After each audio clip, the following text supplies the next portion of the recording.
कोशिश करो। ये 4 दिहाड़े की जिंदगी है मेरे अजीजों। हजूर दी सुनता ना मुहब्बत करो, हजूर दी सुनता अपनाने की कोशिश करो, ताकि तुसी अगर किसी काफर मुल्क विच भी जाओ तो तुहानू उन्हां नू बावर ना कराना पवे कि असी मुसलमानां नाल तलक रखने या किसी होर मजहब नाल तलक रखने, बल्कि वह 5 टाइम तुहानू जिस वक्त मस्जिदों आते जाते वेखण, तुहाडा बज़ाहिर हुलिया वेखण, काफर भी बोल के आखण, ये को पुछण की लोड़ नहीं, पता पिया लगता है चाल भी मदीने वालियां दी है, ढाल भी मदीने वालियां दी है। मेरे पाक नबी दे दीवाने, ईद का पैगाम वो यही है, सिर्फ गले मिलान का दिल नहीं।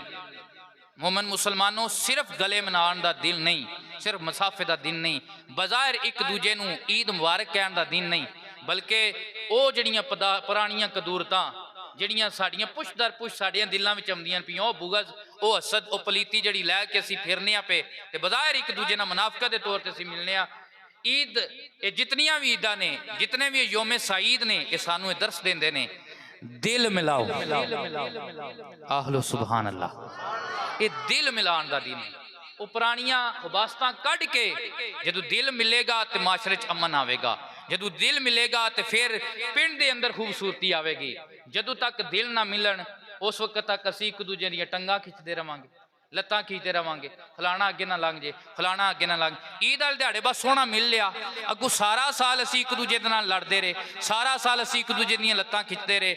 ये मुसलमानां दा म्यार नहीं। मुसलमान दा म्यार ये वे कि एक भरा चंगा काम करदा है ते दूजा नूं थापड़ा मारदा है, एक भरा चंगा काम करदा है तो दूजा नूं थापड़ा मारदा है, दूजा चंगा करदा है तो तीसरा नूं थापड़ा मारदा है। आप ओदे नाल मदद नहीं कर सकदा, ओदे नाल खुश होके मिलदा है, ओदे काम नूं सराहंदा है। अल्लाह तो